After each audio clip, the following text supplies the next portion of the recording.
So we all come to these events, these TEDx events, to become educated and inspired and learn. Ideas worth spreading. That's the ethos of TED. I'm going to spread some ideas that some people don't want to be spread. Some of the big food companies, some of the large pharmaceutical companies.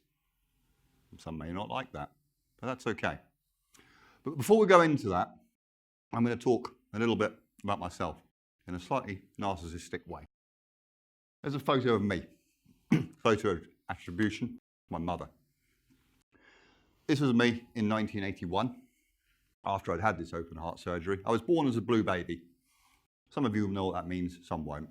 Essentially, I had heart surgery performed on me when my heart was the size of a strawberry.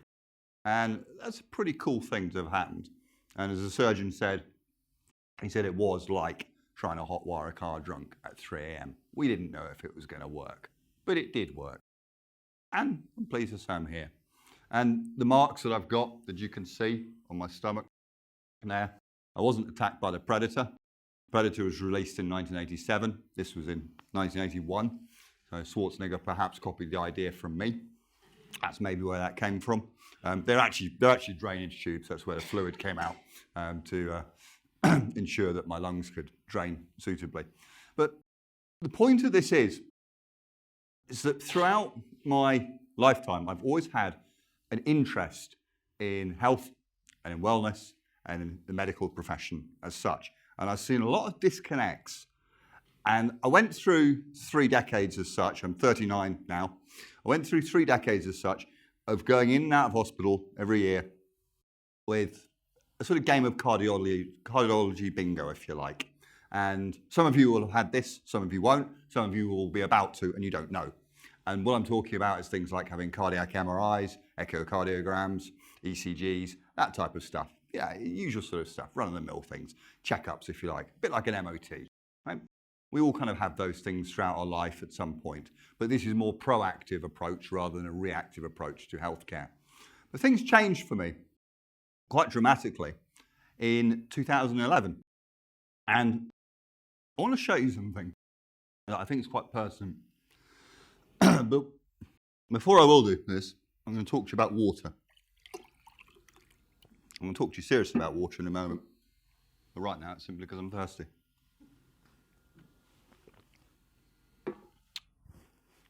Read the words on that. His first symptom was his last. Now, the person on the right, I expect you will recognise. The longest reigning queen in British history. By a few years, she's beaten Queen Victoria. 67 years, I think, now. The person on the left was my dad. He was actually my stepfather, but he was my stepfather of 22 years.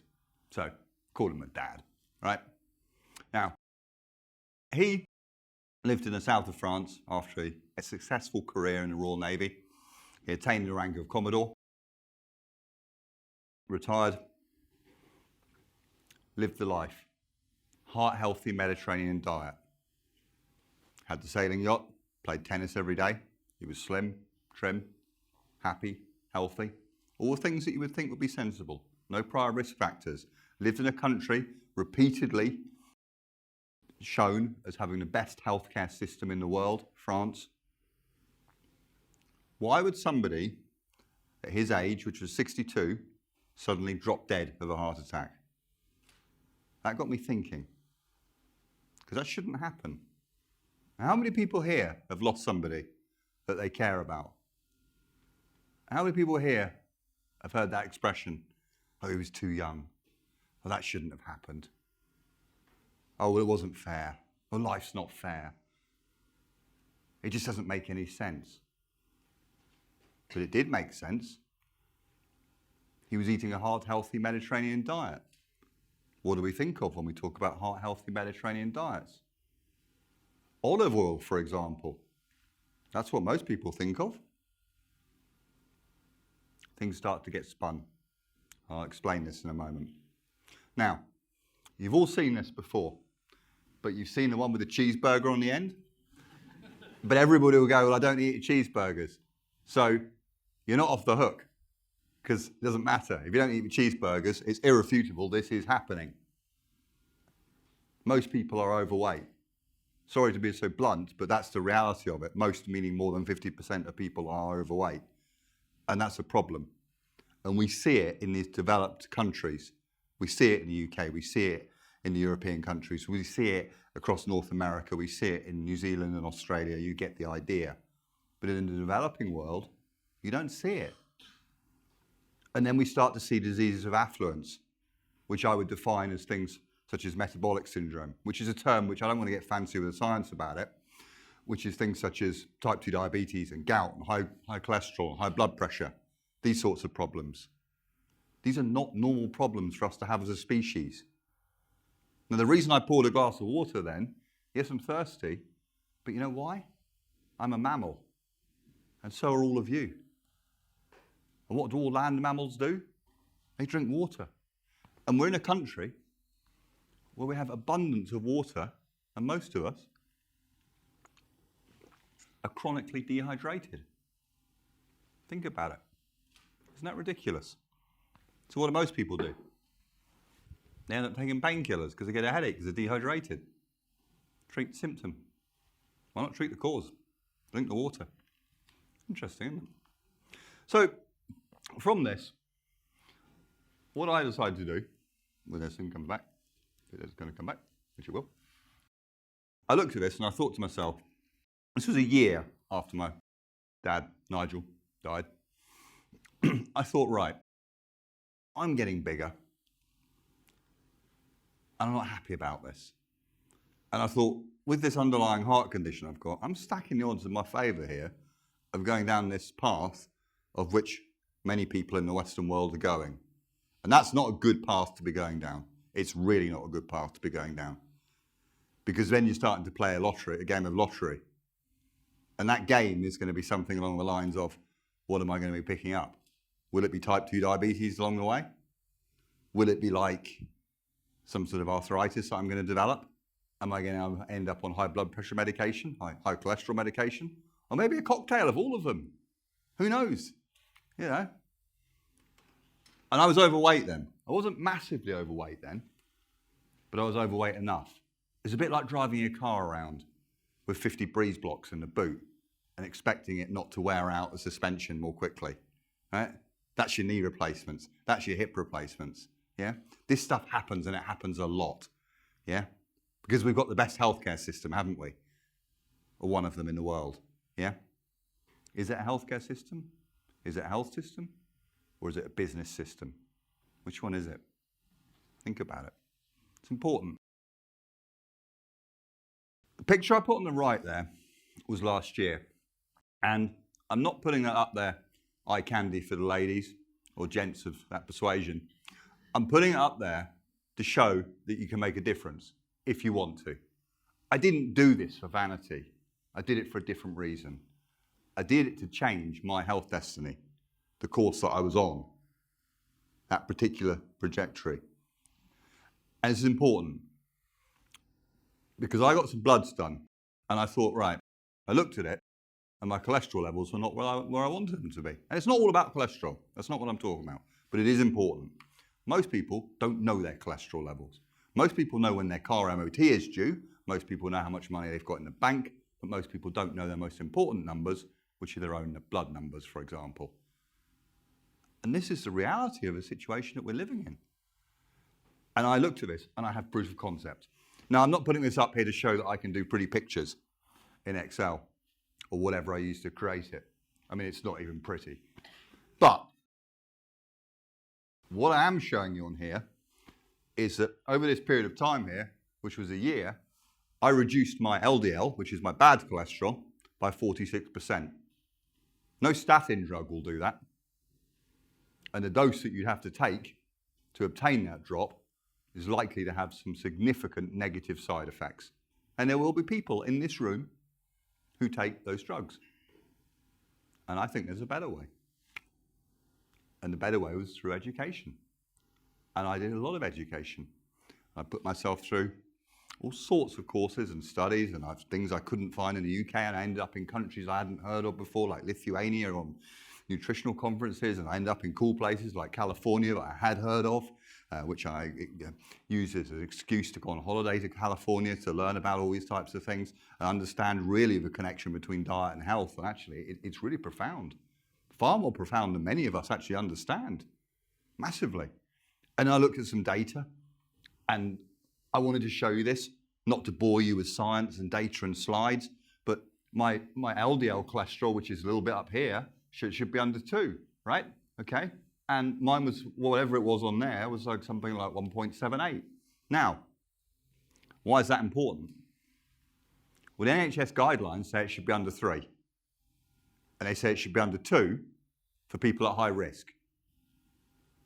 Now, in the UK, your risk is 1 in 3 of having a heart attack or a stroke. I would suggest that everybody in this room is at high risk. Therefore, get it under 2. For most people, it's even higher than that. That's not good.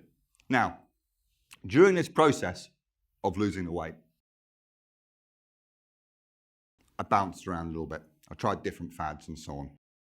And that's okay. Lots of us have done that over years. We've yo-yoed as such. That's the term for it, isn't it? Not really sure why we call it yo-yo as such. Yo-yo is something slightly different. But I thought, if you want to get some good data, let's repeat it. And so that's what I did. And there's another one. I'm not going to bore you with all of the data. I do this annually. Same thing. LDL cholesterol, which is your bad cholesterol, 1.72. Same again. So what does that do? What does that actually mean? And this is the important part. What does that mean?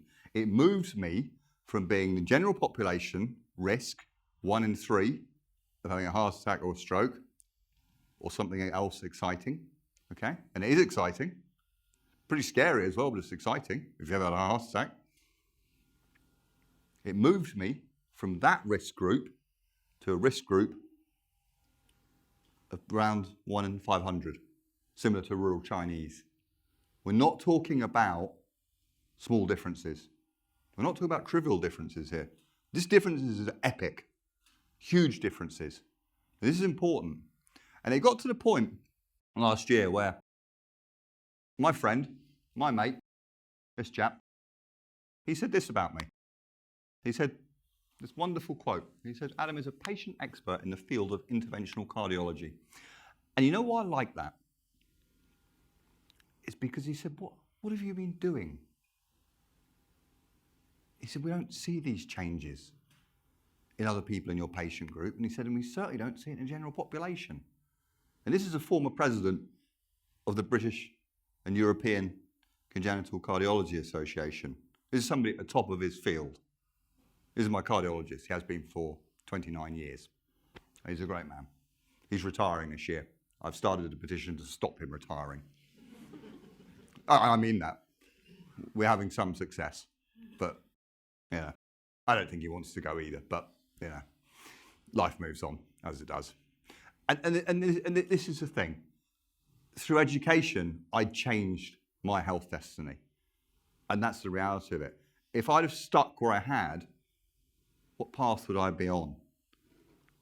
I'd be on the same path as the general population, which is great for the food companies, and it's great for the pharmaceutical companies. But I'm sorry to say it to you, you're being lied to. You're being deceived. I'm not saying that to tell you off. I'm saying that because that's the reality of this situation. And this is really important. When it comes to food, there's only a bunch of companies, really. This is about perception of choice. I don't expect you to read all these, but there's only a handful of huge brands and conglomerates that create tens of thousands of varieties. And this is what this theme is about, variety. But there's now so much variety, people are confused. And I think throughout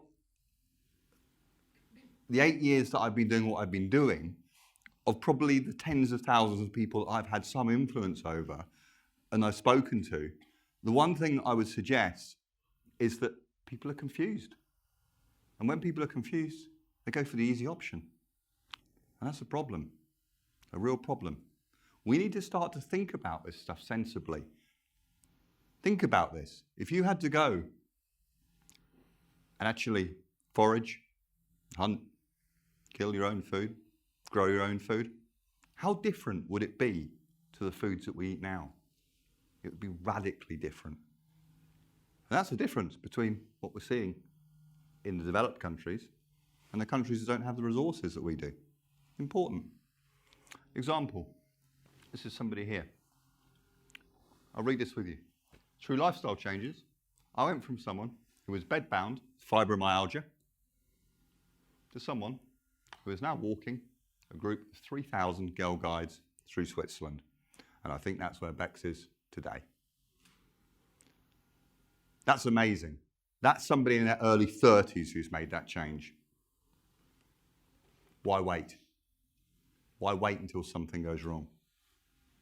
This is someone who is told you can't do anything about it. It can't be changed. Look at this as well. This person. I'm not going to read this. You can read this yourself. Only take 5 seconds, 10 seconds. Right? But you know what this chap did? He did 5 marathons in 5 days. Well, I can't do that. But he could through education.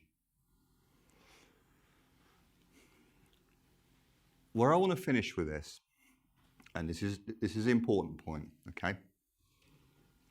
Sometimes I will come across as a little harsh, and sometimes I'll come across as being a bit tough on this.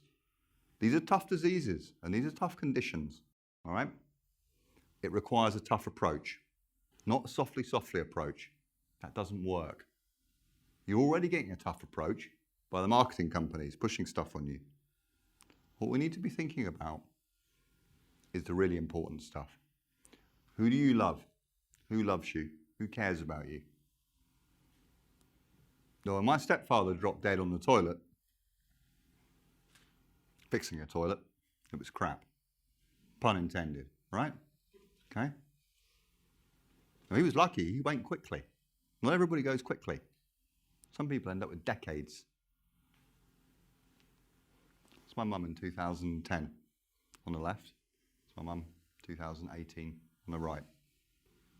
I don't want to lose another parent to this. I'm 65 now. She looks great. She's my mum, right? Think about the people that you care about. This is about choices. You've got choices here. The solution to this is education. I'm not addressing some phantom audience here. I'm talking to every single one of you here. It's not too late. Thank you.